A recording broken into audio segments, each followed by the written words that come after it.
Mm.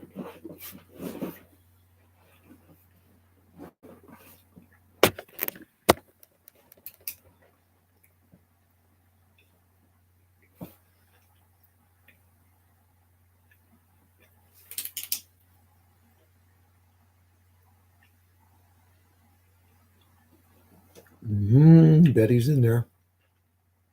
Betty's the first one in there. How you doing? Well, what was that? How you doing, man? How's Clyde doing? I just started this live stream. Shane's mom. It's funny. Hey, Shane and Betty. I did a live stream yesterday for about 11 minutes, and there wasn't a single soul in there. Must have been bad timing. Maybe everybody was in bed. It was a later live stream. It was just random spur of the moment. Good, good, Betty. Say hi to Clyde. I was off island all day today. We were over on the Big Island, Vancouver Island. We were in Victoria, Duncan, Ladysmith. It goes good here, man. It's about 50 degrees out, 50 degrees. So no complaints. It was absolutely beautiful today. Well, you're at a basketball game. My youngest kid used to play a lot of basketball. Actually, I have videos of him playing basketball. I think on my other channel. There might be some videos of him here. Mask. Oh, man, I hate masks. It's so funny going to Costco today, and you have to wear one of those face diapers to get in there. So I got it to here. And the lady standing at the door, the Costco lady, she says, you got to pull it over your nose. And I said to her, I hate wearing these effing masks. That's what I said to her right in front of Wendy. And she says, yeah, I know. So anyway, when I put it over my nose so she could see me, and as soon as I got in there, I pulled it down, man. Yeah, that's good, man. That's the way it should be. No more masks. Masks are crap, man. I don't wear one when I go shopping. I don't wear one when I go to the coffee shop either. But they're no good for you to wear all the time anyway. They're bad for you. Right. Anyway, I got a warning from the YouTube police the other day. Good chocolate. They said I was spreading false medical information. He says, how was I spreading false? They said, let this be a warning. Next time it'll be a strike. So when you get a strike on YouTube, you can't post anything for a week. I already know that because I got a strike on my other channel. I feel for you, Betty. I don't like wearing them, man. I hate them. I call them face diapers. Hard to breathe, man. Not good for you all the time to wear those things. Your musabaju. Yeah, your musabaju will be fine. Well, Shane, bananas at this time of the year this far north should look like crap. And mine look like crap. Dallas, how's it going, man? Good to see you in there. I was off island all day today, over on Vancouver Island. Like I say, went to Victoria, Duncan, Ladysmith. We were all over the place. It was great. Had a good day. Beautiful weather here. And March 1st today, which is awesome. My Baofeng just came in. I got home. My Amazon package was by the door there. So that's the 1, 4, and 8 Baofeng, 8-watt Baofeng radio, Baofeng, whatever you want to call it. And I do have a external microphone with it and another battery. This is the bigger battery, and I got a bigger antenna I put on it. I got this one from the States, from Amazon US. I didn't get it from Canada, so I just got to get it programmed on Thursday so I can get my channels in there. I'm going to see if the girl wants to go bowling. Bowling, nice. Bowling's fun. Anyway, Dallas, all is good here. Hope all is good in the volunteer state. I might have started to push. Yeah, I haven't looked at mine, Shane. I have to look. I haven't been down in that part of the garden. Palms, it was ridiculous. One time I had a full face motorcycle with a plastic shield. No way. It's a joke, Palms. Very cool. Yeah, so anyway, a bunch of how far we can talk on these things. It is actually a 2-meter radio. I believe that's what it is. So anyway, channel mode. It's pretty cool. Anyway, my friend's going to program it for me on Thursday because we want to talk to each other on these things. So we'll just see how far this thing actually goes on our island, because with all the mountains and stuff we have here, right? So I'll put that back in the charger. And he was good. Like I say, I ordered that one from the US and I got the whole thing for $66. Yeah, no, the mask thing is crap, man. It's got to go. They got to start dropping this BS. So anyway, like I said, YouTube gave me a warning because they said I was spreading false medical information. I says, how is that? So they said because I was talking about the stuff you can take that Wendy took to get rid of her Chinese flu. And I can't mention the stuff, but people like to use it for horses. You know what I mean? You know what I'm talking about. It comes in a paste, kind of like a syringe, and people use it for horses. And I'm not telling you guys to take it, but Joe Rogan's talked about it too, and he actually took it. So Wendy took it, and it cleared her up just like that. You know what I mean? So they said, yeah. So I can't say that though, but yeah, Caleb, you know. So I appealed it. I actually appealed it, and I said I'm just telling people what I observed. Yes, palms, yes, and I'm telling people what I observed. Wendy was really sick, right? She's really sick, and probably had the Chinese flu. I call it the Chinese flu. I got to watch what I say on here because red to elephant ear bulb was unprotected. -20. Wow. And anyway, so it cleared it up. So on the third day, so the first day she was in bed, she took the stuff in the morning, and she laid in bed all day, really sick. By the end of that same day, she was already starting to feel better. The next day she was tired. The third day she was totally fine. Totally fine. I'm going to get me one of those 2-meter ham, 70 centimeter habit. Oh, cool. Yeah, this one will work on a repeater too. That's pretty cool. It's in the it's Wuhan. Oh, yeah, exactly. Wuhan hocus. I agree with you, Dallas. It's a load of crap. And you know what? I don't buy into any of it, man. And I don't really care what YouTube thinks or Facebook. Well, that's why I'm not on Facebook right now, because I got booted off for another month for speaking my mind. I say it how I feel. What's on my mind, I say it, and some people don't like it. And obviously the Facebook police are watching. Everything's censored, and I don't like censoring. You know what I mean? So anyway, I'm booted off for a month. You're becoming a big police nanny state. You want to control us. I can't stand it. I'm sick of it, man. I don't like censorship. I don't like, and I hate when they censor our freedom of speech too. I believe in freedom of choice and freedom of speech. That's what I believe in.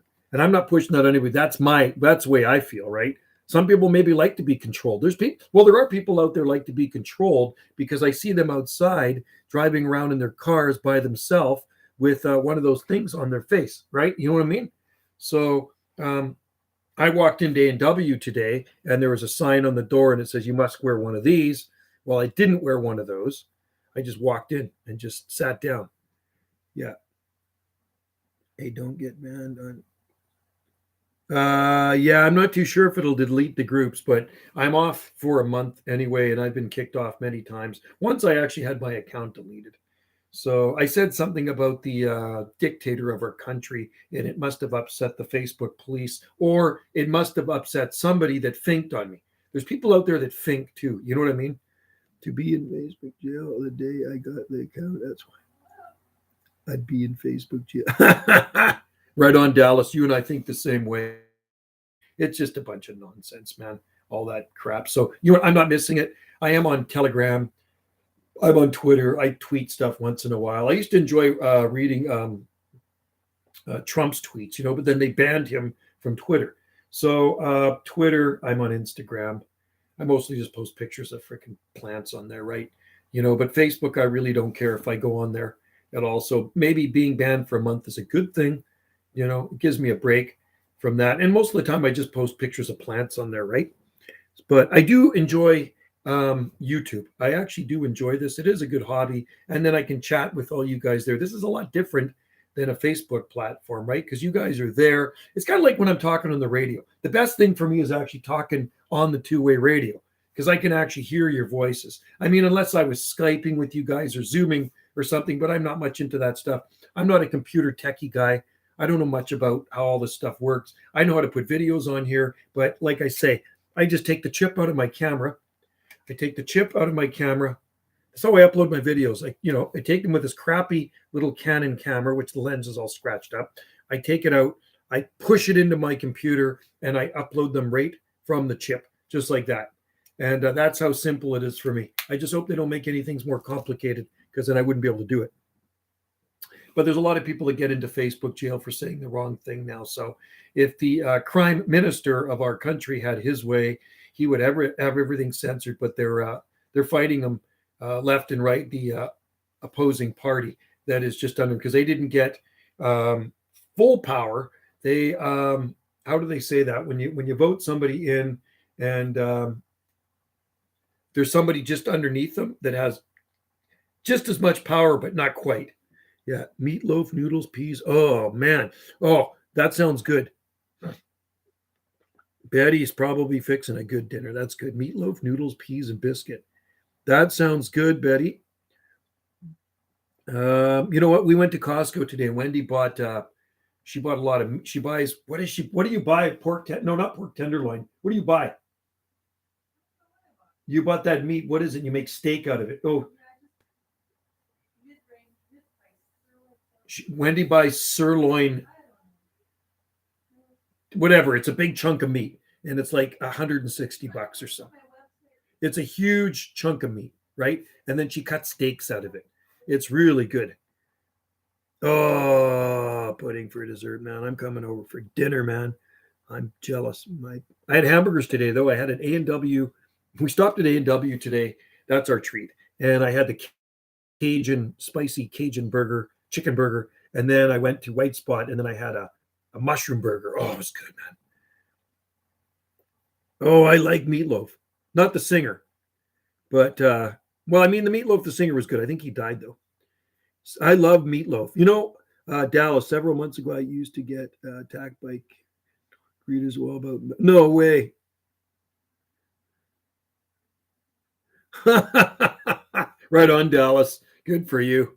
Well, like I say, the guy running your country is just as bad as ours, but I'm happy to see all the truckers doing their thing. So we got the People's Convoy in the US, we got the Freedom Convoy in Canada, and it's just nice to see all these truckers doing their thing. I think we need like a national holiday for truckers, man.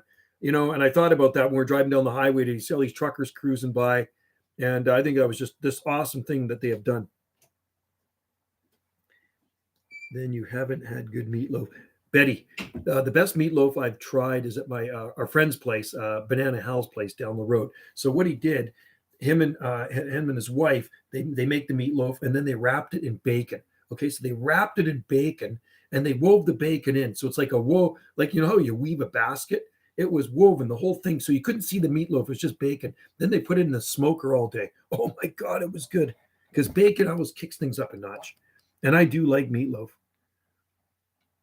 You have the Russian convoy in the Ukraine. Oh, yeah, right. Yeah, I haven't been watching the Costco meatloaf. I haven't had Costco meatloaf. I like homemade stuff. I really do. Wendy likes to make, and it sounds like Betty likes to make her own stuff too. See, Wendy's like that too. She likes to make homemade.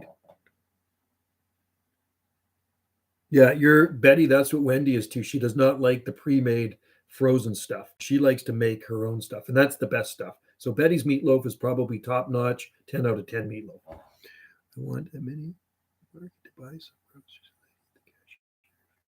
My God, really, Palms? Isn't that crazy? Some of these people, they're masked Nazis. Meatloaf is so good. I've never had brisket before, though. I bet you're good with your hands. You know what? Duck Killer Clyde. You know what? The guy I talked to the other day, it was the Duck Hunter. His handle was the Duck Hunter. He's on the radio. It wasn't Duck Killer, it was Duck Hunter. Do you guys ever have brisket? I've never tried brisket. And we were in Costco today, and they had these big briskets. And you know, I used to watch the show called, I think it was Texas Barbecue or something. And you get these barbecue masters, and they just cook the best brisket. And I don't think I've ever eaten a brisket before. Wow, I'd love to try a brisket. How do you guys cook your brisket? I guess it's on the barbecue. I mean, like I say, I watch these pit master guys. There used to be a show. Oh, brisket. So what is brisket? Is it just like the best cut of the beef? Like, what is it? Is it the best part of the cow or the beef? What is a brisket? What part of the beef is it of the cow? You like meat? I actually like steak. Barbecue for about 20 hours? You're kidding. Wouldn't it be tough? A brisket, wouldn't it not be tough after 20 hours? Do you marinate it? It's the chest. Oh, it's the chest. So do you have to marinate it or something, Clyde? Give me the dirt. I don't know much about brisket, but it looks so good. You know that Texas barbecue show? It was on a couple of years ago. There's or Pit Master, whatever, Pit Boss. Low and slow. Okay, okay.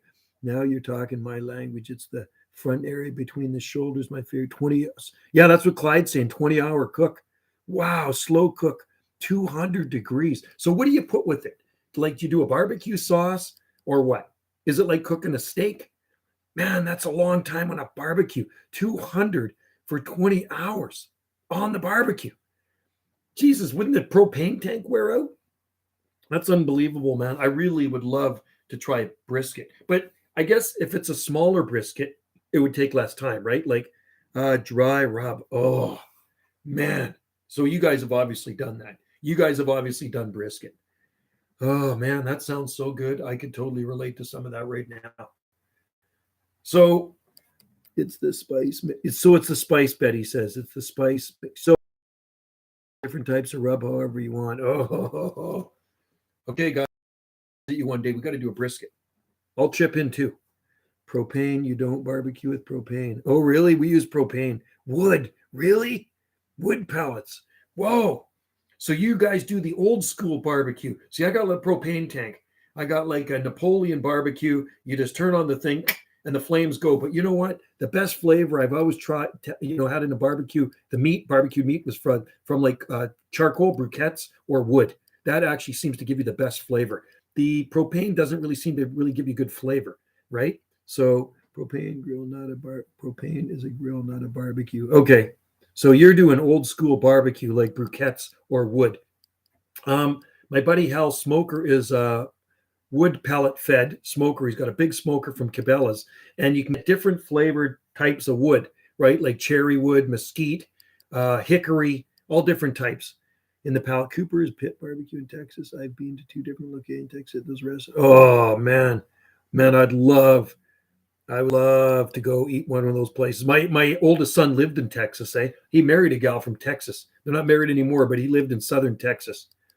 Propane is great for steak. That's what Wendy does on them. We do steak, burgers, and dogs.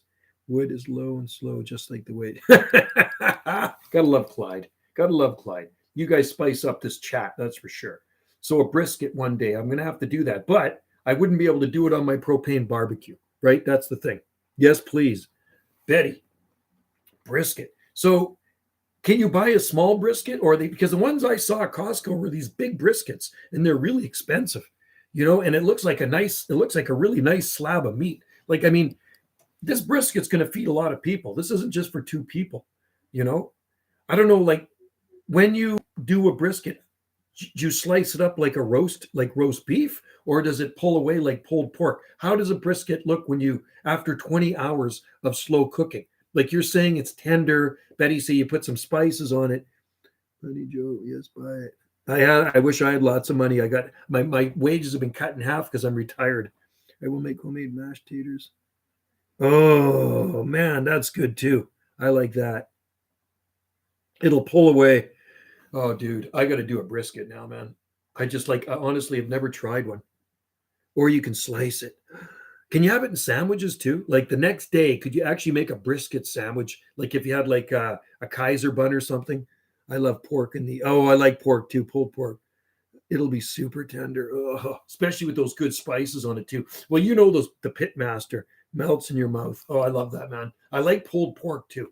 I really love that stuff. So do you remember the show I'm talking about? It was I think it might have been the Pit Boss or the Pit Master. And these guys were they were just all hip about cooking their briskets the best.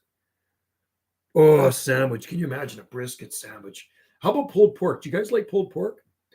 Yummy. Oh, man. I'm getting hungry. My hamburgers were good today, but now I'm in the mood for a brisket. So maybe when Wendy's they're still sitting in the freezer bag from Costco. Tomorrow she's going to cut them up into steaks. You should try making some Cuban sandwiches. Yeah. I don't know what that is, but it sounds good. Pit Boss, wood pellet barbecue. Yeah, so that's what Hal has. And he's got not a barbecue, he's got a smoker, and it's a wood pellet smoker. I've had calamari a lot of times too. That's good too. I know. Clyde's a bad boy. Oh, I love pulled pork. And I've been to Hawaiian luau's when I've been in Hawaii, and where they roast the pig in the sand, and they do luau's here on Salt Spring, and that stuff just kind of pulls away, and it just melts in your mouth. It's like, oh, how could anybody ever be a vegetarian? Calamari, lemon, French fries. Oh man, yeah, calamari is really good, and I love pulled pork, and I also like pork tenderloin. It's really good too. Coleslaw on top of pulled pork. Really? I haven't had that. I mean, I've had coleslaw beside pulled pork, but I haven't had coleslaw on the pulled pork. So pulled pork's a big Hawaiian thing. And whenever you go to a luau in Hawaii, they're always doing the pig in the pit, and it comes out, and that pork just melts in your mouth. Yeah. That's it. Yeah, it's so good. So Hal down the road at the saloon, they do the pig on the spit, and I've got videos of it here. And that thing goes on the spit all day. He's on the spit for 8 hours or whatever. Oh my God. It is like pulled pork. It just freaking melts in your mouth. So he stuffs that pig with pineapples and banana leaves and herbs and spices and this and that. And it's just like, oh God, it is so good, man. This is why you're healthy. You know what? Better to be healthy than a bony, how do I say, a bag of bones, right? Spit roast. Only if we could high five. Yes, you guys are making me hungry. You're lucky, man. Betty's a good cook. You are very lucky, man. That's just awesome. I like talking food, and I actually put that in the tag words. In my live streams, I talk eating, food. You know what? Foodies. You guys are foodies. I got a friend that's a foodie, and he likes to go to different restaurants, right? But there's nothing like good homemade stuff. Probably the best, right? Especially cook. And Betty sounds like she's a good cook. So Clyde's lucky. So Clyde's never got an empty belly, right? And it's pretty rare that I do have an empty belly too, because I like to eat. But if I had my way, I'd probably be eating a lot of brisket. Yes. Comfort food. And I don't know. I guess so. If you had a lot of brisket left over, I guess you could freeze it, right? Could you freeze the brisket? Like, say you made a big brisket, and then the next day, you ate some brisket, and then the third day, you had some brisket sandwiches. So, say you still had a lot of brisket left on the fourth day. Can you freeze the stuff? And is it as good when you take it out and thaw it out? I'm curious if you do that. Cuban sandwich, ham, pork, Swiss cheese, mustard. I'm not much of a sandwich guy, but that sounds good, Palms. Then toast it. That sounds good too. I like Clubhouse. Wendy makes really good BLTs, and she'll get the local bacon. Oh, it's good stuff. Good old Japanese wagyu season, then fried bass, butter, garlic, thyme. That sounds good, man. No freeze. Okay, so Clyde says you do not freeze brisket. Okay, interesting. So it probably would never taste as good as when it came off the barbecue, obviously, right? Like turkey, a lot of times, like we have a lot left over, so we'll freeze it. And a lot of times we make turkey soup too. And then, when you thaw it out, it's not that bad. It's never as good, though, I find, as like when you take it right out of the oven. And we still got a big chicken to cook. We still got one of the Caldwell. I think it's a 9 or 10 pounder sitting in the fridge, in the freezer. They're big. They're big chickens. I think we have one left. So maybe, you know what? Actually, last time we went over to the West Coast, did we bring some chicken with us? We might have cooked one there. Anyway, we're going to be heading over there soon enough. So stay tuned. Japanese wagyu seasoned, then fried and basted in butter, garlic, and thyme. Cal, 10 out of 10. That sounds good, man. This live stream is making me hungry. I was thinking on having a blueberry muffin, but now I'm in the mood for some brisket and some calamari and even some coleslaw and macaroni salad. When I'm in Hawaii, when I go to the island of Oahu, which I can't travel anymore, but we will soon enough when they drop these stupid mandates, there's a restaurant I like to visit called Rainbow Drive-In. And it's an old drive-in restaurant, been there since like 1961 or something like that. And it is in Kapahulu, where Jane lives. And it is a lot of fattening, bad food there, but I love it, man. I just love it. Never tried mutton from. Oh yeah. I've tried mutton. I like sheep too. So here's a really easy one to make. What is called Loco Moco, and the Hawaiians make it a lot. So you take just get some rice. Do some rice, steam some rice, and then cook up some hamburger patty. Do it on the barbecue. You can make your own. Put some garlic in there. You can even dice up mushrooms. Hamburger patty. Get some gravy. Make your homemade gravy. And then what you do, and then cook an egg sunny side up. So then you take the patty and you put it over type of the rice in a bowl. And then you take gravy and you drizzle the gravy all over the hamburger patty, right? And you drizzle it over the hamburger patty, and then it runs all through the rice. Nice thick gravy, and then you put the sunny side egg up on top of it.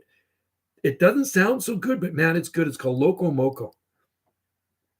Blackberries are good. Yeah, blackberries are weeds here in the Northwest Palms. They are everywhere. Like Clyde says, people don't grow them in their garden. They are absolute weeds, and they grow on the sides of the roads in the North Pacific. And you know what? They're good because, I mean, well, if they're not in my garden, they're good. But if they're growing along the side of the road, they're good because you can pick them for free. And if you got a vacuum sealer like Wendy has, you can, freeze them and put them in the freezer and then bring them out at a later date and eat them. And blackberry pie, blackberry smoothies, blackberry jam, blackberry port. I mean, they make a lot of blackberry port here at the vineyard, at one of our vineyards here on Salt Spring. It's good stuff. The birds eat them. Yeah, the birds eat them too. Birds do like blackberries, but blackberries are good, especially when you get a lot of heat and then you get those big, fat, juicy blackberries. And a lot of times when I was at work, there's blackberry bushes growing all around one of the parks I worked. So, man, I just like pig out on my break. I go over there and I just stuff my face with blackberries, like huge, sweet blackberries. Tennessee has a lot of great restaurants, different types of. Oh, man, that'd be a good place. No restaurant here knows how to do. They don't know how to do brisket, really. It's amazing. Wow. That's amazing, Dallas. I would have figured in Tennessee they'd do some brisket down there. I prefer, raspberries are good too. I do like raspberries. No, raspberries don't grow wild here. Those we have in our garden. We actually have 2 raised boxes with raspberries. And what I found with the raspberries, they've actually spread and they've gone underneath these cedar boxes we have, and they're coming up in the dirt all around it. They grow like weeds, raspberries. And that's another one. I mean, you can do raspberry jam. I don't know if there's such thing as raspberry pie. Is there such thing as a raspberry pie? I've never had a raspberry pie, but raspberry jam. You can put them in your smoothie. Hot days and cool nights make blackberries produce sugar. That's why they're crazy here in the Pacific Northwest. I remember them in Oregon too when I was there. Lots of blackberries. Yes, they put out feelers. Yeah, they grow like weeds, Betty. And so the blackberries in that raised bed are like all over the ground around it, and they can actually dig them out and plant them somewhere else. I like strawberries too. South of the USA, some great fried chicken. Oh yeah, I like fried chicken too. I like buffalo wings. I love teriyaki chicken wings. And Parmesan chicken wings. Betty, do you make chicken wings? Hot wings. I don't know if you guys like spicy stuff, but I do like hot wings. Hot wings are good. Kentucky Fried Chicken, I used to eat a lot of that stuff when I was younger, but, you can make your own chicken better. It's probably not the best thing for you, Kentucky Fried Chicken, but once in a blue moon, it's a treat. But I've had for years. Chicken wings. Yeah, I bet you make good chicken wings. Do you like hot wings? Hot wings, buffalo wings, or teriyaki and Parmesan chicken wings. Cholula sauce. Sounds good, whatever it is. Garlic Parmesan chicken. Yes, it is. So when I cook chicken breasts, and I do like breasts, no buffalo for me, no buffalo. So when I cook my chicken breasts, this is all I do is I drizzle some olive oil on them, cold pressed virgin olive oil. I put them in the pan, and then I'll sprinkle. I actually put Montreal steak spice on it, on both sides of it, and I put it in the oven at 350 for just about an hour, just a little over an hour. And oh God, because they make the crispy skin on them. God, it's good. This is food talk now, Clyde. This is food talk. Although we do have a guy. See this guy? We're going to get rid of this guy right here. We got that little spammer in there, Milton. Bye-bye, Milton. You know what? And I do like to talk food too, because I love food. But we can talk palms. We can talk anything we want. I don't want to talk about politics today because I get so upset thinking of the idiots running our show and your show. Like both of those guys got to go. So I don't even want to get into that. You know how I feel about the guy running your show, and you know how I feel about the guy running our show. Both of those guys are fools. So anyway, food talk is good because I like food. I am a foodie, and we used to watch the cooking channel a lot. Hey, there's a good one on Netflix. I think it's Netflix. Could be even on YouTube now, called The Two Greedy Italians. Have you ever seen those two guys? The Two Greedy Italians. There's these two old chefs, and they just drive around Italy, and they'll stop at different places in the country, and they use what they have there to create the most amazing Italian dish. Now, I don't know if you guys I love food too. Betty, you gotta love food, man. Thumbs up to Betty. The orange berries that grow in the wild are so good. Oh, the orange berries? Well, we have salmon berries here. In the North Pacific, we have salmon berries. We have thimbleberries. We do have a wild kind of raspberry. We have wild strawberries here. We actually have wild strawberries. I'm just trying to think. What was I going to say? Oh yeah, do you guys like Italian food? Do you like? Yes, love stir fry. Stir fry is so good, and I prefer it with meat in it. So chicken or beef. That's good stuff. I've had it with tofu in it. I can eat it. I don't think Clyde's a tofu guy. I cannot see Clyde or Dallas eating tofu. I can eat anything. Like, I'm not picky. I'm not a picky eater. So say I came to your place for dinner and you guys were vegetarians and that's all you guys cooked was tofu. I'd eat it. You know what I mean? Wild strawberry is very common. Yeah. Oh, and we have wild strawberries or no tofu for me. Betty and Clyde are hardcore. So I don't buy it, but I've gone to people's places where they're eating it. And I do prefer meat, man, to tell you. Way more. Thimbleberries are thimbleberries are good. They're kind of mushy though, right? Reminding me of raspberries. Yeah, they're good. They're really good. I remember eating those when I was a little kid too. We have lots of thimbleberries here. Ever notice on both Facebook and YouTube when a person puts together a video on certain winter shape with? Oh yeah, no. People like to throw in their comments, and there's a lot of people out there that get upset over little things, and they just like to diss other people. I know. I see it all the time, David. Trust me. Hardcore, nothing softcore. Yeah, hardcore is the best, dude. Were you a vegetarian? Well, I'm going to tell you one thing, Betty. I've never been a vegetarian. Like I said, I'm an omnivore. I eat everything. Okay, like I'll even eat seaweed off the beach. I like oysters. My favorite food of all time is oysters. Okay, like I got videos of me here eating them right off the beach. I'll bust them open right on the beach and I'll eat them raw. That's my favorite food. Vegetarian. I've heard that one before, Clyde. What are those green berries that are very sweet and grow from a thorny plant? Gooseberries. Yeah. Huckleberries. We have lots of huckleberries here. No, gooseberries, and we have huckleberries too. So we know Betty does Datura. We actually have some of that stuff growing here. No, I think you might be thinking of gooseberries, maybe. I got to take off. Okay, see you, Dallas. We'll try to contact you on the radio. Maybe you'll be coming. Maybe the DX will be flowing from the volunteer state tomorrow, and we will say howdy to you. You see, I made contact with a guy in Hawaii there on AM. I've talked to that guy before. 121 Honolulu. I think that's his number. 121 in Honolulu comes in pretty good. So anyway, take care, Dallas. Have a good one down there in Tennessee. If I can ever leave this country one day, I would like to come down and visit you guys. I've met lots of people off the radio over the years, and I'd love to come to Tennessee one day and visit some of my pals. And we have salmon. Salmon berries are good too. Yeah, I love. There's red and orange salmon berries. Raspberry pie with crumble topping. I've never had a raspberry pie. What are the other red berries? There's huckleberries. Huckleberries are red. Mulberries. Well, we don't have any native mulberries here, but people do grow mulberries in their garden, and some of them are red and some of them are black. Currants, right? Currants, Betty. That's right. There are currants here too, right? They're good. Ribes is the Latin name for it. Ribes. We actually have flowering currant in our garden that are actually ready to bloom real soon. But I guess you can cook with currants, right? What do? Make a pie out of them or something? When I was a kid, I used to go out into the back 40 and pick huckleberries. And I say, Mom, could you make me a pie? I'd ask my mom, could you make me a pie?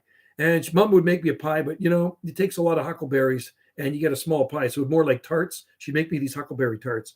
And and blueberries. Yeah. Oh, I love blueberries too. Blueberry pie. Good stuff, man. Blueberry smoothies. Oh yeah, no, it's good. And currant jelly.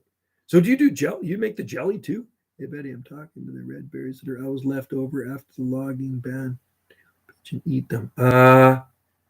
So they're not thimbleberries. I wonder what they are. Talking about the red berries that are left over after the logging, the red berries. I wonder what they are. Found lemon tree close to where I live in the London. Oh, no way. That's cool. We have a lemon tree out on our sun deck right now. I only bring it in through the cold weather. And we have kumquats. So the lemon tree's got lots of flower buds on it. The lime tree's flower buds. Kumquats got more kumquats forming on it. And there are lemons. Elderberries. That's right. Elderberries. Sambuca. Joe, Sambucas. You can actually make, yes, Clyde. Yes. You can make wine out of those, I think, Betty. Elderberry wine, just like the Elton John song. Yes, Clyde. Joe. Elderberry.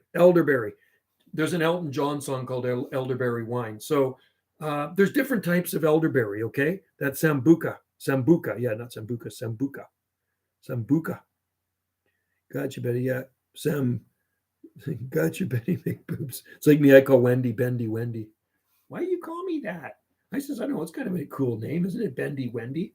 So anyway, elderberry. But I don't think you can eat those off the plant, Betty. Elderberry trees. They're actually trees in our forest here and in the Pacific Northwest. They grow really fast. There's one growing in Rotary Park right behind a palm tree I planted about 19 years ago. So the elderberry tree is right behind, and I always had to trim it back. So I think, I don't know if that's an edible one. Is that actually an edible berry on that tree, the red elderberries? I always thought it was more the darker elderberries. You know what? Let me look here. Hang on. Let me look. I have a book. Where's my book on? There it is. I got a good one right here, man. Okay. See this? This is an awesome book. And it's the same plants that grow in Oregon. So let's look up Sambucas. I need to get my glasses on, man. Where are my glasses? So bad. Let me get my glasses on here. I'm going to look this up, you guys. This is an awesome book, okay? So see what it says? Including Washington, Oregon, and Alaska. Right there. This is an awesome book to have. So it tells you all about the native plants and their uses. All right? So it includes you guys, where you guys are Alaska and Washington State. So let's just see Sambucas. Let's go to the back here. And it actually has the Oregon. It has a map here of BC, Oregon, and Washington right there. And the different zones and all that stuff, right? So let's just see what we say. I just want to see which one's edible here. God, my eyes are bad. Jesus. I need an eye check. It's actually better without the glasses. Hang on, guys. I'm trying to find something here.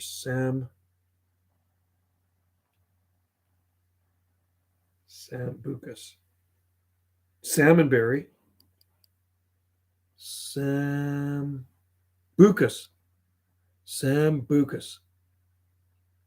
70. Let's see what it says here.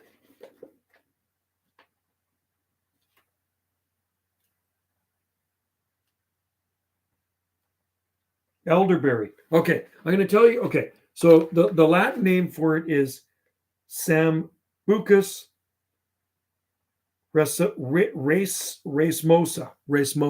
Okay, so let's see what the uses are. That is bad. Red elderberry. They should always be cooked since the raw berries may cause nausea. Red elder. Oh, I got to get my magnifying glass. I have a question for you. Maybe you might know. Do you know why Putin wants the country? No, I don't. I haven't been following it, Paul. I have not got a clue because I don't watch really mainstream news. That video of the palm canaries. Yeah, I put a thumbnail in there so you can see what it'll look like when it is big. But you can see in the video it's not a full palm. That video of the. I thought it was a full grown. There was. Yeah, no, there's no full-grown Phoenix Canariensis on Salt Spring Island. There used to be one growing at Grace Point for 10 years, but it froze. Yeah, Paul, I honestly do not follow the mainstream news. I do watch Rumble and BitChute. I got to get something. I got to get a magnifying glass. I'm just going to read this to Betty and Clyde about red elderberry. And, okay, red elderberries, those small, should always be cooked, cause nausea. So the First Nations people boiled them to make sauce or cooked with stems intact. They made jelly. Okay, so the berries make an excellent tangy jelly. Interesting. The stems and barks and leaves are toxic. Oh, that's interesting. The bark and leaves and the fresh plants are toxic and have cyanide in them. Ooh, don't eat the leaves, man. So anyway, you can make jelly out of them, but you got to boil them down. So you'd have to find a recipe somewhere. That's what it says in this book. That's not me saying it. That's what it says in this book, right?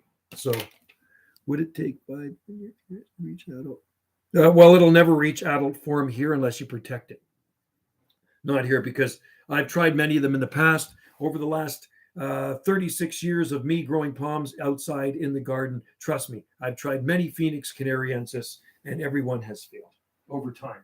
They're not a hardy palm here on our island. I know that. They're definitely not long-term. Let me just put this book right back here. They're not a long-term palm here on Salt Spring Island. I do know of a few bigger ones growing around, but they do get, well, actually the one in Tofino doesn't get protection. It is getting bigger, but the one near Vancouver is a big one, and it does get some protection. But they do grow pretty fast. We do have some in big planters, right?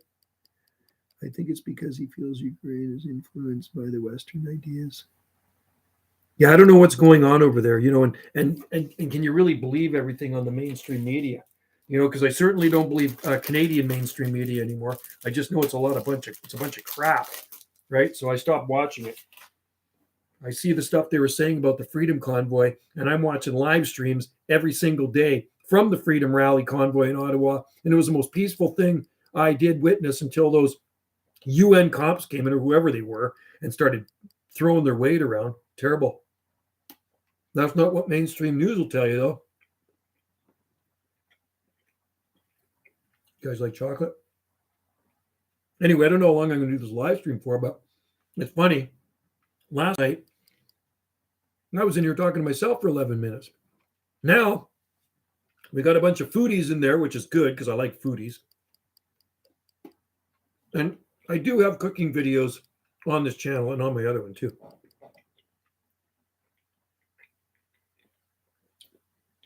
Yeah, but bananas are perennial. I grow bananas too, Dan. I've been growing bananas outside in the garden since '89. And if you grow musabaj, you can't kill them here. They can freeze to the ground and bounce back.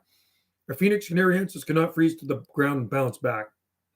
Once a Phoenix canariensis palm freezes here, it's dead. We have huge banana plants in our garden. You can see videos of them here, Dan. Just go to this channel and punch in bananas. Search bananas, growing bananas. There's huge bananas on Salt Spring. Bananas on Salt Spring Island. Search that on my channel. Phoenix canariensis is a palm, and bananas are not palms. Bananas are are giant herbs. They're giant rhizotomous herbs. They're the largest herb in the world is a banana. And the Latin name for banana is musa. It's not a palm. It's a monocot, but it's not a palm tree. And a lot of people confuse bananas with palm trees. They are not palm trees. They're herbs.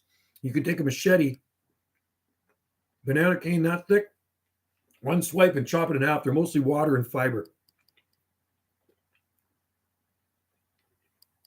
So Cal, so you know what's going on, right?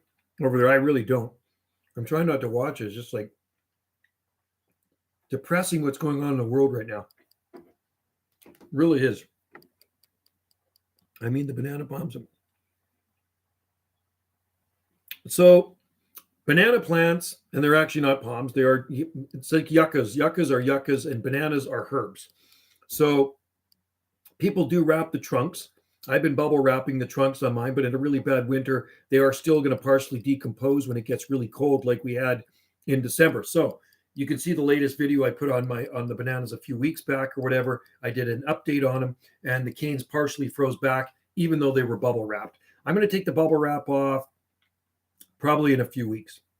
I'm just going to take it off, maybe in less than a few weeks, maybe in a couple of weeks. I'll look at the weather. If it's going to be okay, I'm going to take the bubble wrap off. I'm going to chop off the mushy part, and what's left of the cane sticking out of the ground, they will regrow out of there. All right. Canary Island date palm is a totally different thing. If you lose the center spear in a Canary Island date palm this far north in a bad winter, most likely it's going to be dead, right? Bananas, they can freeze to the ground because they're a perennial and they're root hardy and they will always bounce back in this climate. If you put your seat under some canopy, south-facing slope. Yeah, -8. Yeah, but it's the length of the freeze too, because we got to -8 where ours was, but the length of the freeze lasted 1 week. So even though we had one early morning of -8 degrees Celsius and many other days were -5, we had -6, we had -4, and daytime temperatures of -3, -2. I'm talking Celsius. 1 week of that freeze is enough to kick the crap out of something if it doesn't have any protection, right? But it is on a south slope, I can tell you that. Even when you wrap them, have you? No, Cavendish is not hardy here. Musa acuminata is not hardy anywhere on our island. You know what? The very first banana I ever planted in the 1980s was a Musa acuminata. And I was at my last location, southeast of Vancouver in Langley. And you know what I did? So my Musa acuminata grew, I don't know how big it was. It might have been maybe about this big, something like that. Maybe it grew to 5 feet tall. And it had a trunk on it about like this. So I packed it. I got some cardboard, thick cardboard, like where they deliver like a washer or dryer in. And then I filled it full of dry leaves and I put a tarp over top of it. It still froze, man. It died. They're useless here. Height and wetness, that takes, yes, the length of wetness and wetness too. Have you ever tried subtractive wood? No, I don't know what that is. I mean, I do carving with a chainsaw, but mine are just simple folk art wood carvings with a chainsaw. But Cavendish, I would never waste my time growing it in the garden unless you're actually going to put some heat with it. So if you were to, the banana moss protection areas have same protection layers. Yeah, so Canary Island date palms, if you're willing to put some work into it down the clutch, man, so you want to squeeze the fronds up for the winter and you wrap some heat cables around it and, cover it up with an umbrella and wrap them up so it stays dry for the winter and plug those in on the coldest nights. Yeah, you could grow a date palm. I mean, you could grow just about any palm except tropical ones up this far north. 2018 was a bad north of England, below freezing in places. Yeah, see, 24 hours. We had it for a week, man. We had a week of freezing. What would happen if you placed the tight? Yeah, they'd probably work with air. Yeah. Or canary species in a not too hot sauna. As long as they got a little bit of light, maybe.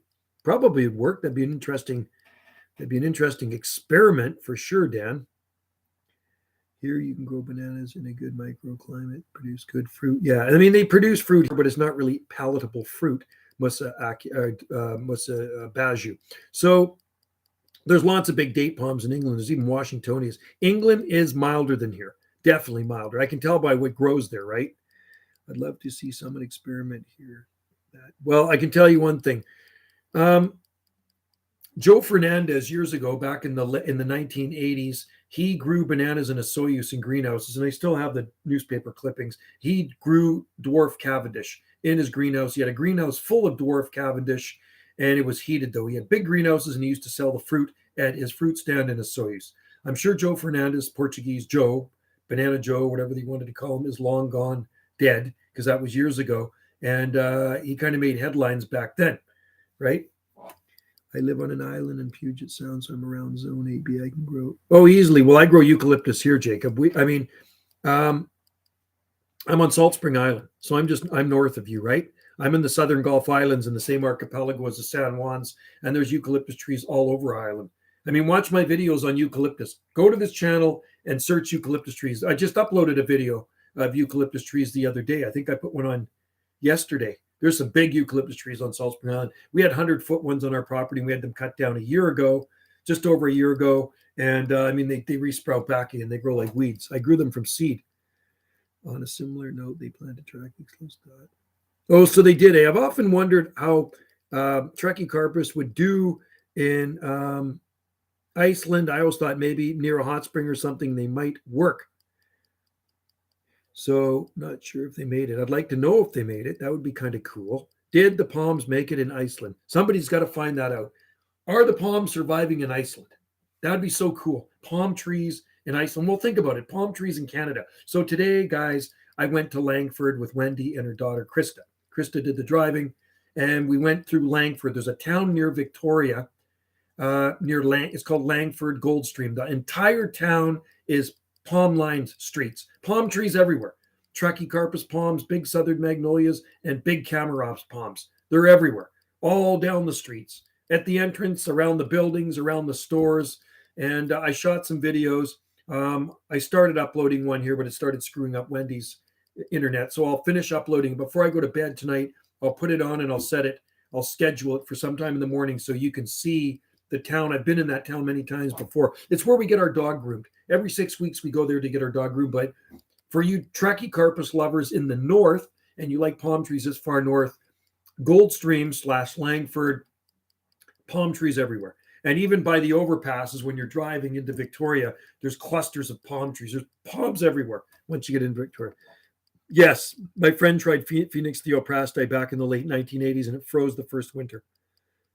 Next month when I go to Los Cabos, I wonder if there will be many palms. Oh, yeah. Yep. Well, in Los Cabos, and I've been down the Baja, but not that far down. And that was back in 1981 in the winter. But, when we go to Maui, I say it's where the desert meets the tropics, because Kihei Maui on the leeward side of Maui is dry, about 9 or 10 inches of rain annually. So you will see huge cactus growing beside palm trees, tropical palm trees. It's super cool. Like you'll see opunches growing beside coconut palms, oleanders growing beside opunches, and vice versa, right? It's pretty cool. Phoenix theoprasti from Turkey, Crete, maybe Greece, is not a hardy palm in the Pacific Northwest. Palm Society member years ago, a friend of mine, Richard, brought one in. He says, "Hey, Joe, I got a Phoenix theoprasti." This was over 30 years ago. It was back in the late 1980s. He imported one, and I planted it in his garden. I remember seeing it in his garden. I might even have photos of it somewhere, and it actually died the first winter. They claimed it was the hardiest Phoenix. Well, it's from a dry climate, and our climate's wet here in the winter. Wintertime, it's wet and cool. Not good for Phoenix theoprasti. I just have to be cautious of snakes, scorpions, and tropical spiders down there. Yes, there's probably lots of that down there. Well, maybe one of these days I'll be able to travel again, as they are dropping the mandates in different provinces, but they still got to drop the mandate for me before I can get out of the country. And maybe it's not going to happen this year, maybe next year. So maybe I'll be able to travel again. I really would like to go to Hawaii again. I really want to go to the Oregon coast. I need to go to Brookings, Oregon. I want to do a road trip with Wendy. I've never been down there with her. And I'd love to, photograph the palm trees and maybe shoot some videos of not maybe, I will shoot videos of the palm trees. The Canary Islands are the same one side as Royals Coconut. Cool. David's in there. Sweet. David, how's it going? Got to show that. Oh, it's hiding his message. He's got a cool message, David. That's emojis. We got some pizza slices in there. We made pizza last night. Oh, we made our own pizza. It was so good. You just get the flat wraps, and then you put some pasta sauce on it, and then you put all the toppings on it. So what is David barbecuing today? What are you barbecuing today, David? I bet you're barbecuing something good. David is a good cook. I'm confident you'll be able to travel abroad sooner than later, hopefully this summer. Yeah, I hope so, because I'm getting really sick of it now. Like I say, I got really kind of upset with the lady at Costco today when she told me to put my mask over my nose. I told her I hate effing masks. They're useless. So Costco pizza. Costco pizza is really good, man. Really, really good. The only time I really eat Costco pizza when I'm on Maui, we go to Costco, and I always whip over after we do our shopping. I'll whip over and I'll grab a slice of pizza because it's great pizza, man. It really is. And yeah, we were in Costco today loading up on stuff. But you know what? The Costco, do they have a pizza place at our Costco here in Victoria? Oh, they might. 42 pizza party time. What? 42 pieces. I want to come to David's place there. We got to go over to David's and party down under. Australians know how to party. I think, I've actually partied with them in Hawaii before. I've partied with Kiwis and I've partied with Aussies. Yeah. Later, Kate. See you, Dave. Gotta love Dave. Dave, have a good one, buddy, and enjoy your pizzas. Dave has too much fun down there, down under. You have way too much fun, and fun in the sun. Not just fun. Dave is having fun in the sun because it's summertime down under. I think it is summer down there, man, and he's cooking in that heat. That's irritating now, March. Everybody should just. Oh, it's I'm so well. They are starting to distract what's going on in Canada. Well, that's what they're doing. They are using Ukraine. That's what we say too. So a lot of provinces have dropped the mandates. I think Nova Scotia or New Brunswick, Saskatchewan, Alberta, I think Manitoba, maybe Ontario. People are starting to drop, and we got a couple of morons in our province. We got that Horgan guy, and we got that Bonnie doctor. I know her last name. I don't want to really say it, but anyway, they're the worst. They are the worst people to have in BC. And they also have a lab that makes some of the special medicine in BC. They're making it over by UBC somewhere. So got to get rid of all that crap. I'm done with it. We're the third year into this stuff, and I'm just so sick of it. So when the Hong Kong flu thing was going on in 1968, it went from 68 to 71 before it ended. Have you ever thought about growing? Yeah, I've grown them. I've grown Yucca brevifolia. So a friend of mine went to Joshua Park, brought me back some seeds. I grew some. I had one in my garden here for probably 20 years, and it just kind of petered out. It was just growing in a bad spot. It grew about this tall, super slow growing. Alberta dropped it. Now BC's government is BC's government is a bunch of clowns. I can't stand Bonnie, and she's not in the gut. Well, she's the head doctor, and Adrian Dix, and I can't stand Horgan. That guy looks like he's on his deathbed right now anyway, but they're just a bunch of jerks, man. I'm sick of them. And I don't comply to any of the crap anyway. You know what I mean? When I go into the cafe, the coffee shop, I don't wear that. Either one, I don't go. When I do my grocery shopping, I don't wear that. You know what I mean? So it was kind of nice yesterday. I saw a friend when I went to the grocery store, and I looked over at the other till, and there's a nice girl smiling at me. She was a friend of mine, and it's just nice to see her smile. So I came over and gave her a hug. Yeah, CIDP in Cabo. Yeah, there might be more Sylvestris, maybe. Yeah. Anyway, I've grown Joshua Tree for sure. You name it, and I probably tried it. Coconuts also. Yeah, there'll be coconut palms down there in Cabo San Lucas. These three got confronted and they refused. I know, they're terrible, man. My friend went up to Bonnie Henry a couple weeks ago when she was in Victoria. He's a veteran. He's a veteran, and he says, "You should be ashamed of yourself, Bonnie." He says, "I'm a veteran, and I can't even go into the Legion to have a drink because he doesn't have the special medicine in him, right? You know what the special medicine is." So yeah, maybe there is some. I see. You don't see Canary Island date palms, in which I thought they were. Apparently, they're all Phoenix sylvestris growing around Maui. Apparently, they don't really grow Phoenix canariensis on Maui. And I'm just trying to think: have I seen them? I see sylvestris, and have I seen dactylifera? I see lots of those in California, but Canary Island date palms. There's lots of them on the Oregon coast. I know that, and there's lots of them in California.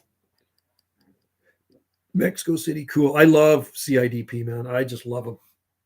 Well, we'll see if I can get our little CIDP through another winter. What do you think? I'm so shocked, when I did the unveiling weeks ago, that thing made it through the winter with such minimal protection. A nursery bucket over top of it, and one of those sun visor things to prevent the sun from bleaching out your dashboard of your car. And there it is. It makes it through the winter. I wrap the Parajubea terralii with burlap, and it takes a crap kicking. It looks like crap.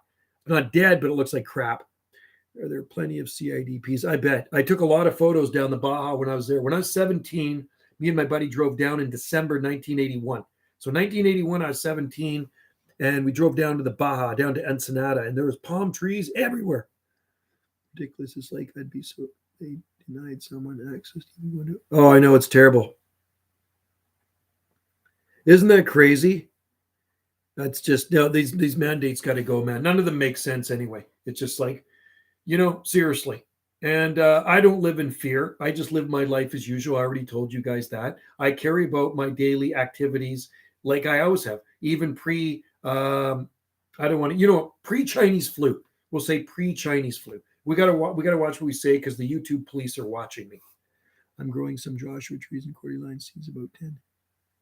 Oh, cool. Well, I see where I was today, the Cordy lines got killed, even in Langford. They did not look good. They had flopped over. I should have taken some pictures of them or shot a video, but they were flopped over in Langford today. They did not look good. They took a beating. Most Cordy lines I see around took a pretty good beating. It was that cold in winter. I'm going to grow serrano peppers. Oh, nice, nice.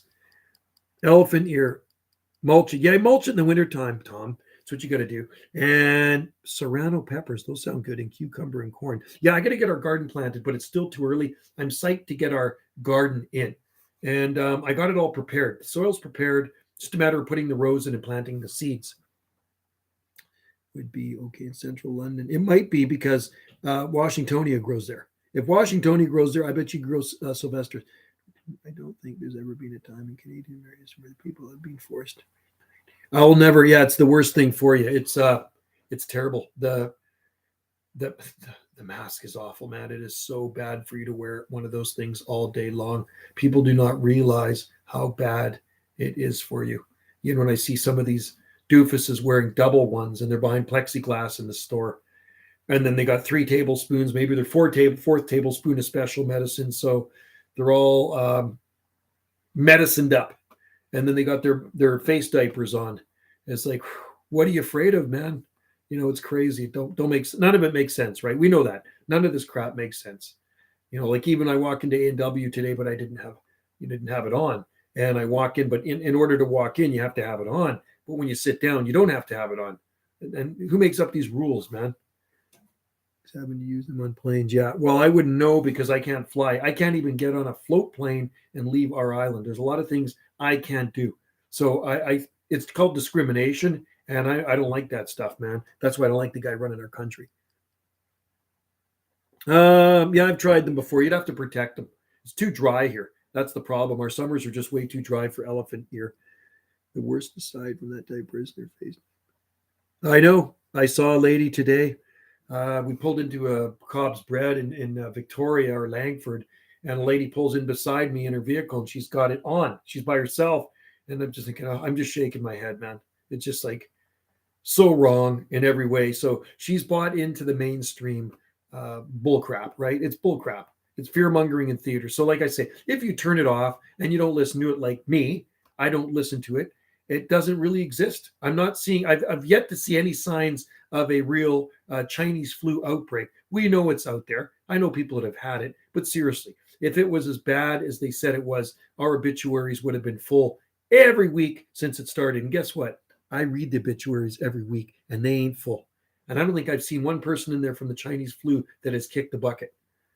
So anyway, yeah, I'm just so done. I think a lot of people are done with it, but yet the government keeps pushing their agenda. And no, I'll never take it, man. I'll never comply. Ever, ever, ever. You know what I mean? They'd have to strip all my rights away, and I still will never comply. Anyway, guys, I'm going to roll because you know what? I am going to go grab me something to eat. I'm exempt, no airline. Oh, really? Cool. On planes, exempt, cool. Well, I tell them that too.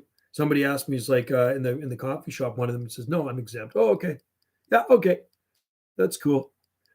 So, you know, and really they shouldn't ask us anyway. It's none of their business, right? Where was it? We were somewhere and they wanted us to put a mask on. It was, it was at the one of the grow up stores in town there a couple of weeks ago. I was like, Wendy says, no, I don't wear one. Wendy doesn't wear them either because she knows they're no good for you. Because she's smart, right? And I'm not a rocket scientist, but you do enough research on things and you question things and you look into it yourself without listening to the mainstream crap, and you can find out for yourself that they're not good for you. Master Castro, no, he's terrible, man. He makes me sick. Yeah, I can't stand that. Mr. God said no authority. Yeah, I know. That's what he said. He's such a piece. I'm sorry, he's a piece of garbage to me. I can't stand. To me, he says we're a waste of space. That's what he said to people that don't have the special medicine. He's a waste of oxygen. He's a waste of oxygen, that guy. I don't like him at all. Yeah, he should be charged with treason and mass sex because it's hard to check. That's right. Well, it'd be like living in a country like the Middle East somewhere where girls, you can only see their eyes. I mean, you end up dating somebody, you take them home, they take it off, they got a mustache, right? Trudeau is a hypocrite. He's a, well, I could say worse, man. That's what got me kicked off of Facebook. So I got to watch what I say here. Yeah. He's the worst guy in the world. He's a dictator. That's what he is. He's a dictator.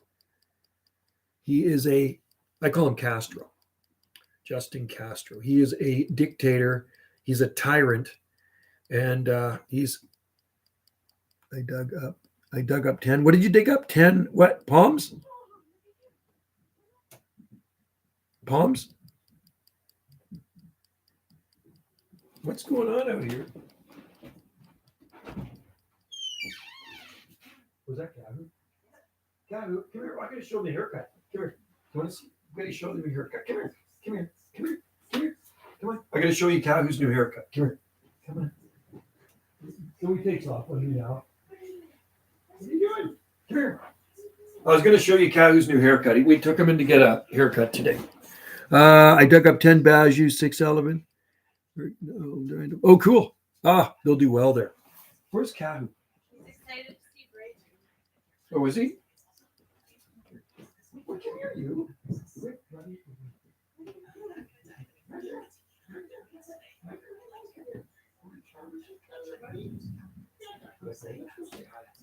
Let's go say hi. Here we go.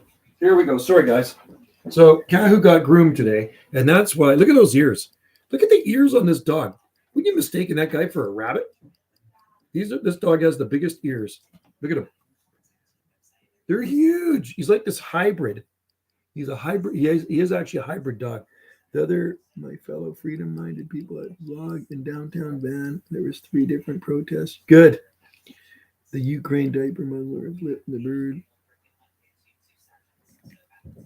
Oh, I know. It's disgusting. It's like, I was watching a freedom rally the other day in Winnipeg, and people had their Canadian flags on, waving at people on the side of the road. And there's actually people driving by, flipping them, the bird. Like, what is wrong with people, man? Recommend calling the CIA and telling. Yeah, isn't that terrible, man? People doing that. It's like in the States. Anyway, say bye. Bye. So in the States, they've got the People's Truckers Convoy. And isn't that disgusting that there are probably people out there that don't think it's right and are flipping those truckers the bird? These guys are about freedom, and same with Canada too. They're about freedom. This is about restoring our freedom. And you got these people that are so brainwashed in our country and so hypnotized into mainstream media crap that they're actually flipping people the bird that are about freedom and flying the flags. Have a good night, man. I'm going to go to bed soon too, because it is 8:17, but I got to get something to eat. He's so cute. You have a dachshund. Oh, okay. So we've had dachshunds, and matter of fact, today we visited our dachshund that we gave away a few years back, and we had to give it away because it got very aggressive with B&B guests and try to bite them. So anyway, we gave it to our dog groomer, and she loves the dachshund. He's a brindle, and my very first dog when I was a kid was a dachshund. They're great dogs. So anyway, have a good sleep. You're exhausted. Yeah, I'm kind of tired too. It's just a long day off island today. Other fellow in freedom. Yeah, I believe in freedom. It's like they don't realize. Well, you know what?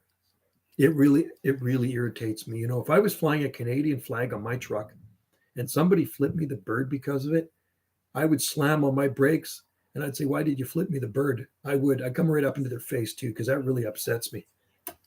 10-year problem is I work. Oh yeah, well you better get some sleep because you probably got to get up early. I was out driving around Vancouver Island today, videotaping palm trees. Went to the palmy town, and so Wendy and Krista and I drove around a very palmy town today. So I started uploading the video, and I'll upload it later on before I go to bed, and you'll see it probably at about 2 a.m. or 3 a.m. something. I'll just set it, and it'll come on. So anyway, I'm going to roll soon because I'm going to grab something to eat. I'm very hungry.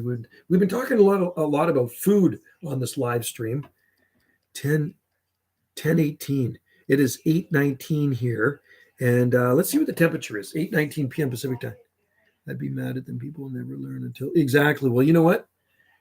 They're the big part of the problem. These people. We call them jabberwockies. It is 9.1 degrees Celsius. So it's about 48 degrees Fahrenheit here this evening. So that palm you keep showing is Rosier Sable. Yeah, no, they still claim it's rosy eye. I don't think it is, man. I think it's a rosy eye. They're native to Mexico and they're hardy too, right? So it I think it's rosy eye. Like a template. You think it's a Brazoriensis? I don't know, man. I'm gonna stick with rosy eye. 79 here today. Yeah, we were in the 50s here today. I think it was like, let me just see. I have to check. I'd have to push the thing on it. I think we're up to around 55 here today. Yeah. Well, Gary's the one that said that, and somebody else in the South. He is a sable expert, Gary Holler, that owns Sable Nursery in New Bern, North Carolina. So, and he told me that years and years ago when I posted it, long before it was before Facebook came around. Anyway, have a good sleep. So, anyway, whatever it is, it's still going strong. Grows slow, but it's going strong. I don't know what he's listening to down there. Anyway, guys, I got to roll too. It's 11:11, 1 hour 11. I'm going to go grab something to eat because I'm getting hungry. Well, Joe, I got to go too. Catch. Yeah, see you later, man. Thanks for joining in the live stream. I got to figure out what I can eat. Low 50s here. Next week. 50s is okay. 50s is fine. That's fine. I'll take it. We're getting closer to spring anyway. The real rosy I would have burned. No, I don't think so. You know why? Because I'm looking at rosy eye, and you know what it says? Read the information under my video. And I looked up rosy eye, and that palm has never been damaged. Okay, it's never ever been damaged. And they say rosy eye are hardy down to zone 8. Okay, so I look at everything else there at Grace Point, like the Jubea. I look at the loquat. I look at the bottle brushes, and they're all fine. They are all fine. So, no, look at sable rosy eye and the hardiness on them. And I think you could easily grow sable rosy eye too. You should try it because I think it's actually a zone 8A, 8B palm. It's hardier than we think, right? Sable rosy eye. Sable rosy eye.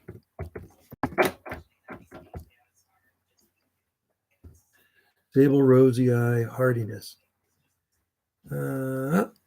It's native to, let's go, Mexico, zone 8A. You know what it says? It's hardy to zone 8A. It says 8A. That's what it says. Hardiness. Yeah, Grace Point is a northern zone 9A, though, right? Sable rosy eye hardiness. Yeah, they didn't even go below 20. Okay, this one says cold hardiness 8B. Grows well in Augusta, Georgia. Well, that's way south of here. Yeah. So anyway, Grace Point is a northern zone 9A area, right? And I mean, there's lots of stuff there that kind of shows that too, right? You can see some of the plants that are growing there, and they've been there a long time. The cordylines there is cordylines there. I videotaped them the other day out by the beach. They're not frozen. I saw big frozen cordylines today when I was in Victoria. The cordylines were frozen. The ones at Grace Point are not frozen. So, and the eucalyptus trees there are fine too. And the bottle brush are good at Grace Point. They look good. They went through that week freeze. So, I don't know. That palm's been there 25 years now. And whatever it is, and I'm going to say it's a rosy eye because Gary says it's a rosy eye. Well, at least he said that 20 years ago. Must have been 20 years ago he told me that. So, rosy is not hardy as Washingtonia. Well, that's not what it says here. It says it's actually a pretty hardy palm according to this website here. I'm looking at the hardiness on it. Look it up. Sable rosy eye. Sable rosy eye hardiness. So I'm guessing maybe it's as hardy as Jubea chilensis because the Jubea chilensis has been growing for 20. Okay, you know what it says, sable rosy eye? I'll tell you what it says, minus 11 degrees Celsius. Minus 11 degrees Celsius for sable rosy eye. So that's pretty hardy. And it has never been to minus 11 degrees Celsius at Grace Point, I can tell you that. It's not been to minus 11 there since we planted those palm trees. Those palm trees have been there growing at Grace Point for 25, 26, 1995, 27 years now. Washingtonia can take teens, but not all. Yeah, Washingtonia is useless here, though, this far north. At Grace Point, a Phoenix canariensis grew for 10 years. My buddy planted. He used to grow along the boardwalk. and it froze out in 2008. Yeah, there is. Apparently, there's some in Nova Scotia too. But this one here is palm plant list. What are we? Zone 8A. This one says Sable rosei. I'm looking at different. Looking at different hardiness, and a lot of them say this one says Zone A, world plants. A lot of them saying it's an 8A, 8B plant. So I'm saying 8A in the southern states, 8A in Canada. Never, man, never, ever, ever. Apparently sausage.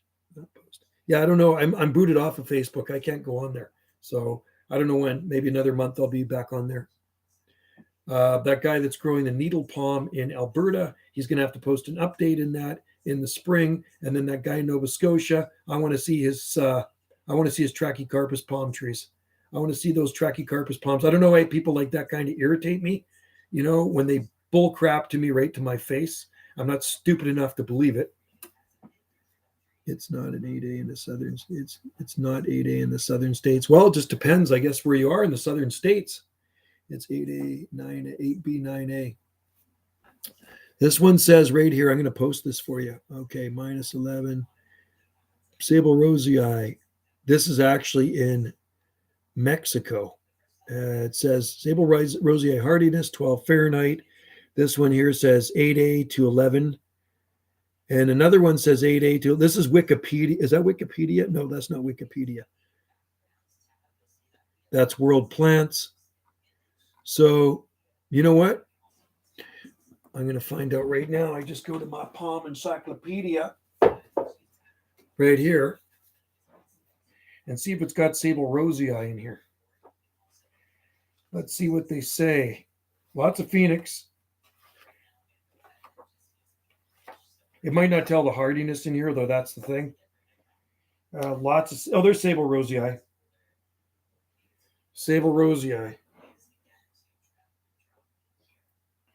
Slender species, 15 meters tall, gray smooth trunk, large, crown of green, strongly costopalmate fronds. This species is native to western Mexico, growing in tropical deciduous forest level 600 meters. 600 feet, grows readily cultivation. It grows readily in cultivation, particularly in tropical and subtropical zones, 600 meters. So that tells me probably not super cold hardy if it grows in subtropical zones, but it doesn't say the hardiness on it. And yet these guys are claiming it does look like the fronds of it, though, Sable rosei, looking at the fronds on it. So anyway, we'll just have to wait till it gets bigger and see what happens. Look at another one here. 30 to 8 would be all over this area, but it isn't. Probably more hardy. Attempts rise 60s. Let's just see. Let me look on this one here. Sable rosei. Sable palmetto. Sable minor. Now, that doesn't have a lot of sables in it. Sable cossierum.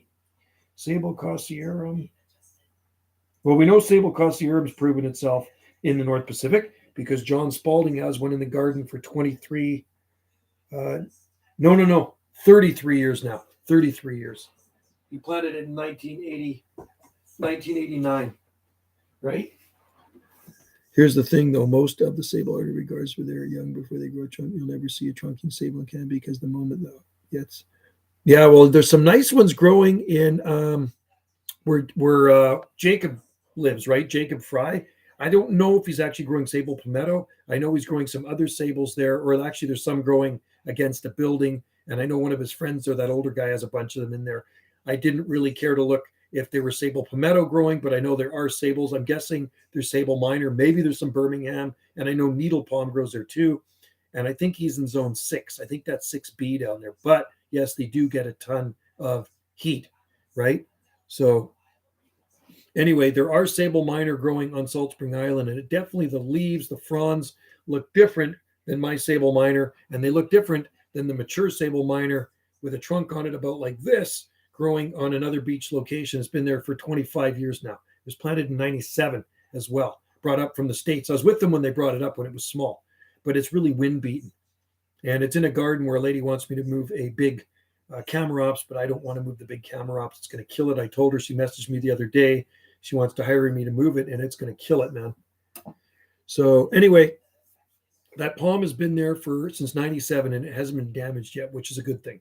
So whatever it is, sable rosei or not, it's done well for the cold hardiness part of it, right? And it is slow. The beach looks like it does because it's wind beaten, man. Used to look really good, and it's too bad, and it can't be moved, unfortunately, because the wind has beaten the crap out of the fronds. It used to have such beautiful fronds on it, and then some winds came, and it just never ever looked good after that. And I've tried moving sable minor before, bigger ones, and they've died, unfortunately, and it's too bad. It's a beautiful palm tree too, but the winds, they need to put a shelter from the wind around that. Maybe plant something on the windward side so the wind from the ocean doesn't slam into it there. Actually, I got to go down there at some point and check out that garden again. But the people where I say it's the sable rosei, they're talking about moving the sable rosei, and I says you should never move that palm; it'll kill it. Yes, they're fine. Yeah, well, this one gets blasted. It's wind. That's wind damage on that one, man. It's busted up the fronds on it. That's what it is. It's busted up the fronds on it. I don't get any wind here. Fronds on mine look fine. That one got the crap kicked out of it. Constantly getting a lot of wind coming off that. How did your brahia do in the cold? Oh, they look good. I think the brahias are all right. Maybe I'll do a video tomorrow if I'm out down there. We have 2 brahias in the garden, so I'll check them out. Last time I looked, they seem to be okay. So brahia armata, 2 of them. They're pretty tough palms, those things. I had a brahia edulis in the garden for a decade, and it also froze in 2008.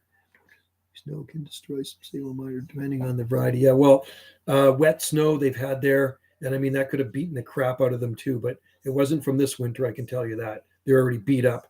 They're already busted up before this winter because I've shot videos of it, and yeah, it already had the crap kicked out of it, unfortunately. But I can tell you one thing, it's never had cold damage. It's a nice big sable minor, and it's a shame it can't be moved. Otherwise, it would do better in the upper garden, maybe by the butia, out of the wind by the ocean. But yeah, I wouldn't want to even attempt to do it. That'd be the end of it, man. I remember moving a smaller sable minor from my place. It was out by the front driveway, and I moved it, and it died. It had a trunk on it maybe about that big. So it wasn't very big. The palm was about maybe that big. I'm guessing, no, maybe the trunk was about like that, the base of the trunk. So it wasn't that big, and it died. I obviously disturbed the roots on it, didn't like it. So yeah. I've never seen sable minor beaten up here well, you're lucky then, aren't you? You're lucky down there that you haven't had them beaten up, because that one's certainly beaten up, man. It is definitely beaten up. And probably a combination of the wind coming off the water and maybe the wet snow that they've had there too. My palmetto is going into shock. And hopefully it hasn't had root disturbance. My little palmetto seems to be okay. So far, so good. But I'm going to have to head down to that beach garden at some point and check it out again. She wants me to go down there and take a look at a palm she wants moved, but I'm trying to convince her not to move the palm tree because the main trunk will end up dying on the Camarops. It's a big Camarops, and she says she doesn't like it growing under the fig tree. Well, the palm's been growing under the fig tree for probably nearly 30 years. Maybe Bribing being an altar washi for you. Yeah, I've grown Brahia clara, and unfortunately it got really beat up in 2008 and declined. It was a pretty good size one too, and I thought it was a Brahia armata. People would tell me it was a clara. So anyway, it packed it and died. But these little Brahia armatas, last time I looked at them, they seem to be okay. I'm going to go check them out. I'll check them out tomorrow. I mean, we got a lot of stuff in our garden here. There's a few things that I could see take a beating from that cold we had. Eucalyptus johnstonii, Eucalyptus stricta, which James Clayton seems to think it's a stricta. And there is a bottle brush we have, or two. Some of the smaller cordylines they flopped over. I cut them down. They took a beating. It was a good cordyline killer this year. Our bigger cordylines are okay. Yeah, and the bottle brush looks like it's got some split bark on it. I'm going to have to check it out. I might have to whack that one to the ground. That's how cold it got, man, because it was such an extended deep freeze. It was a bad one. Olive trees look okay, though. Could be, but is green similar to Robusta? Cool. I'll have to check that one out. But the thing is, getting them in Canada is not easy, and growing them at seed at my age is not even worth it because they're just so slow growing, a lot of these things. So at 57 years old, if I'm going to grow something from seed, it's going to be like, 15 years before it even looks like something. So, unless I got a bigger one. Survived, but I lost cavendish. Some grow back. The roots definitely planting more velatine. Yeah, velatine are good ones. I know Austin grew some beautiful ones down in Arkansas, his last place in Little Rock, and he did actually send me some at one time. I like silver saw palmettos too. Silver saw palmettos are awesome. They are beautiful palms. That's a good one to try in the south too. The Serrano repens are tough palms. I know Austin's froze down last year in the freeze, and then all the suckers came back again. It's kind of like a Camarops. When they freeze down, the suckers can come back. So Camarops is another good palm to try in cooler winter regions, or winters. What you can get bad ones every so often where it can knock them back, and they'll come back. I've seen it. I've had it happen when I lived on the mainland. So, okay, tomorrow's going to be nice. That's good. It's going to be 51 degrees. I'll take it. And I think sunny. So that's good. This far north, that's a good thing. Spring is on its way. I think spring is only, 19 days away now. I'm looking forward to spring, man. I'm actually looking really forward to planting our vegetable garden. That's what I'm psyched up about.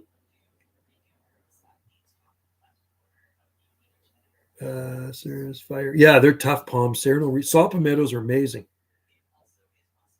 Good. Yeah. Well, and it should be. You guys are at a low latitude, right? So we're at Canada. It should still, the way I see it, and I've told you guys before, in the deep south, there should be no palms growing anywhere in Canada. We should have snow here, right? Oh, it's so funny. So today we're driving through Ladysmith, and I say, look at the snow all over. We get into this area, and there's snow all over the ground. They're shooting a movie. It was a movie set. So I said, there's no snow. It's too mild for snow. And they had all the roads blocked off, and they're shooting an alien movie. They're up from Hollywood, and this is their third year shooting in Ladysmith, where Pamela Anderson lives. So they're shooting a movie there, and so all the roads were blocked off. Hey, Krista, what movie were they shooting? Resident Alien. Resident Alien. So Krista and Wendy, we tried to park there because we had to get parking, and a lady comes out and says, you guys can't park here because we noticed all the plates said Colorado on them, right?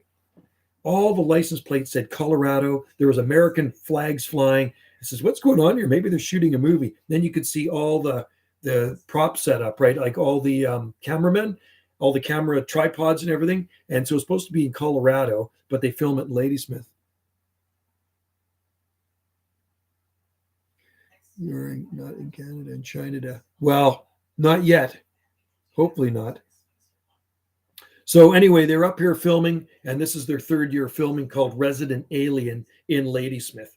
And it was so funny just to see all the snow all over the sidewalks. You know what it was? It was shaved ice. That's what I guess Wendy and Krista asked them. How do you make that snow? It's shaved ice, but it was cool. I took a picture of the American flags off the front of the stores. And so we pull into this parking spot, and they got Colorado plates everywhere around us. So we actually had to move somewhere else. No, it's not North Korea here. Not even close to North Korea yet, man. Thank God. I think our dictator is going to go down with all these freedom fighters here, man. No, it's going to go down. He's going to go down, man. He's going to be charged with treason. I got a seedling that was 2 years old. And yeah, China. Yeah, you know what? I don't like the guy running the show. I like the country and I like the people in the country, but I don't like all the sheeple that have bought into the crap. I don't like the sheeple that have bought into the mainstream BS, because they're part of the problem.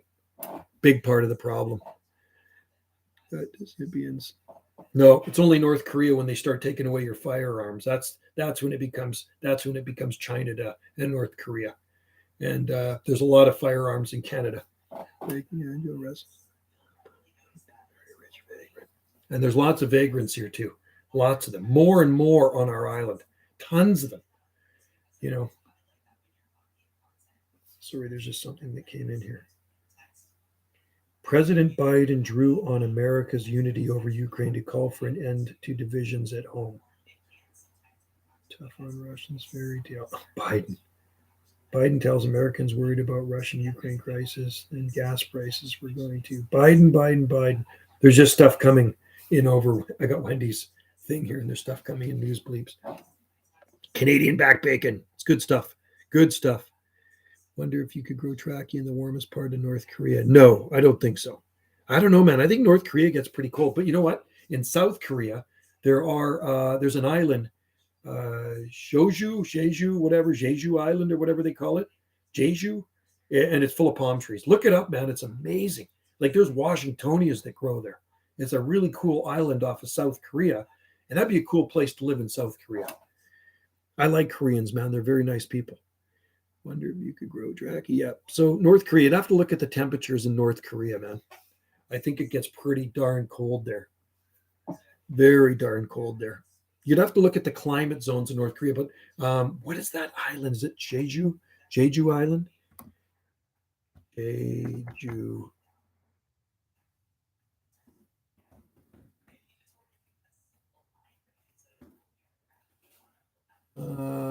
Jeju Island. That's what it is. Jeju Island. South Korea. It's a South Korean Jeju. It's a volcanic island. And it is like this subtropical little island. Hey, look it up, man.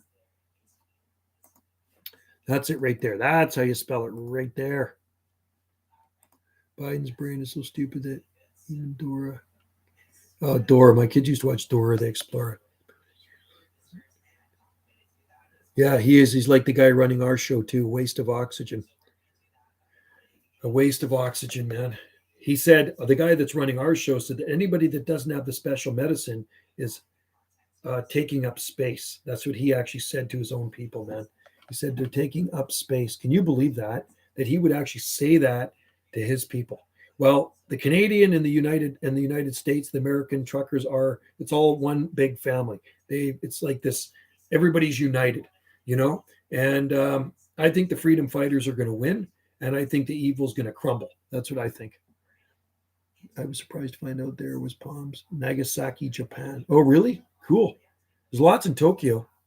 My low is central London and typical winter times 50. So good issue. Yeah, no, it's mild. London is super mild. It's zone 9. It's high end of zone 9. There's no doubt about it.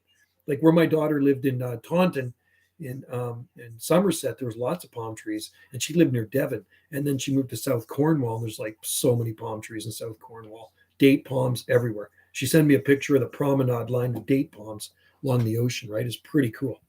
So I have never been to England, though. She used to just send me pictures. My daughter lived there for, I don't know, between 4 and 5 years, something like. She worked over there too, right? She was married to a Brit. So anyway, I should roll. I got to eat something. It's already 8:42 p.m. I got to go. So anyway, check out Jeju Island. Check out that island. Jeju. Check out Jeju Island. That's in Korea. Palm trees there. Palm trees. Search palm trees on Jeju Island. So anyway, there's lots of palm trees in Japan, that's for sure, and in Tokyo. Lots of citrus, and there is lots of sago palms, Cycas revoluta, growing there for sure. Okay, guys, thanks for joining the live stream. I'm going to roll because I got to go grab something to eat because I'm hungry. I'm going to try to convince my boss. Yeah, you should. Tell him to plant some palms. Hopefully Dallas, my buddy Dallas, will plant some palms at his place too, over in Manchester, TN. The coldest parts of London are 9A and 10A. Yeah. All right. I'm going to sleep. Okay. Catch you guys later. Have a good sleep, everybody, because I know it's a lot later where you guys are. And yeah, zone 10, I see it. London is so mild, man. There's some beautiful Phoenix canariensis that grow there too. I've seen them. I know what grows in London, man. I know what grows in England, and I know what grows in Scotland, and I know what grows in Ireland. I know it grows all over, and then your islands too. You go to the Scillies, Guernsey, Isle of Man, Isle of Wight, all those places, man. It's mild in the British Isles. They got the Gulf Stream current that keeps it palmy and balmy. All right, take care, you guys. Thanks for joining in, and I will do another live stream shortly. Maybe tomorrow, maybe the next day. They're just kind of random, just whenever I feel like doing it. You know, there's no real set time. And if you guys get a notification, join in. We talked a lot about food in this one, lots about food. Betty and Clyde are foodies too. And we're talking about brisket, cooking a good brisket, man. Now I want a brisket. Silly is 10B, yeah. Isle of Tresco, St. Mary's, all these islands down there in the Scilly Isles. The Tresco Abbey Gardens are beyond belief, right? At 49 degrees north latitude is just like absolutely awesome. I would love to go to Tresco. All right, guys, take care. Got to love the Brits out there. They're the masters at growing stuff, exotica. Abstract Tom, see you later. Cal, see you later. Palms, Dallas, everybody else that's in there, anybody that I missed, see you later. I got to go. Bye-bye.